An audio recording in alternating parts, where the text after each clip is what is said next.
Bonjour, c'est Christian Clot, leader de l'expédition Deep Climate, au début de la troisième et dernière de nos missions, cette fois-ci dans un désert extrêmement chaud et sec d'Arabie Saoudite. On est arrivé dans ce désert il y a maintenant quelques jours et les surprises ont été abondantes. Première surprise, il y avait encore un peu de verdure dans le désert, chose assez rare, surtout à cette saison où les chaleurs extrêmes commencent en début d'été. Mais cette année, il a plu plus tard que d'habitude et en plus il a fait un peu plus frais. Résultat des courses, nous sommes encore dans une période où il y a quelques dromadaires qui paissent ici et là, des nomades qui sont installés et cette verdure étonnante dans un endroit tellement chaud et tellement aride. Mais la chaleur est bien là. Elle n'est pas encore à son top d'extrémité que nous aurons certainement à partir de juin, mais nous avons déjà des journées qui flirtent avec les 39-40 degrés et des nuits un peu plus fraîches que prévu, aux alentours d'une vingtaine de degrés. Les vents sont extrêmement forts, extrêmement violents. D'ailleurs, un désert reconnu pour ces vents violents qui créent des dunes assez importantes. Nous ne sommes pas encore dans la partie de sable, nous sommes pour l'instant sur des parties rocheuses, mais nous savons que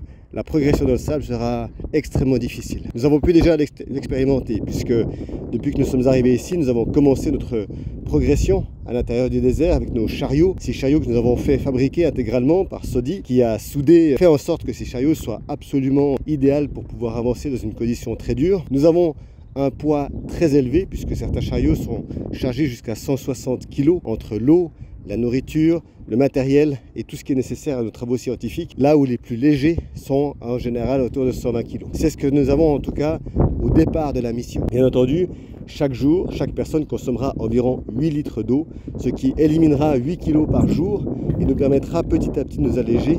Et lorsque nous arriverons dans les dunes, nous serons un peu plus légers pour passer ces endroits sableux extrêmement difficiles avec nos chariots. Nous avons déjà pu l'expérimenter dans les rares zones de sable que nous avons traversées jusqu'à maintenant. La progression est vraiment difficile et nous appréhendons tous cette arrivée dans le désert de sable et dans les dunes. Autre grande difficulté face à laquelle nous sommes confrontés au quotidien, c'est les milliers de petites épines qui se trouvent par terre. Impossible à remarquer en repérage, tellement elles sont fines et petites, presque invisibles. Les chariots, eux, les voient très bien. Nos pneus sont remplis de ces épines et nous crevons très régulièrement. Nous sommes déjà à plus d'une vingtaine de réparations en seulement 3 jours de marche, ce qui est extrêmement inquiétant pour nous. Et nous sommes en train de chercher des solutions pour renforcer nos pneus, pour renforcer nos chambres à air, afin de réduire le nombre de crevaisons, puisque si nous avançons relativement bien lorsque nous marchons, nous avançons même étonnamment vite avec une telle charge, nous sommes extrêmement ralentis par le fait de devoir réparer si souvent, le soir, le matin, mais aussi pendant la progression, nos chambres à air.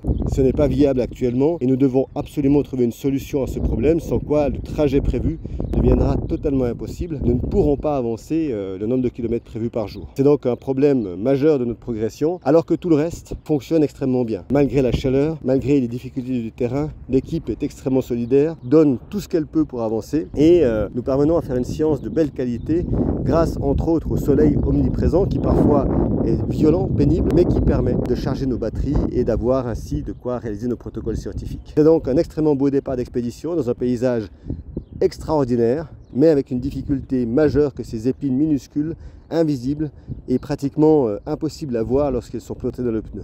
Nous allons donc résoudre ça avant de poursuivre la progression et de continuer vers la seconde étape de cette dernière mission Deep Climate dans le désert chaud et sec d'Arabie. C'était Christian Clot, à bientôt pour un prochain podcast.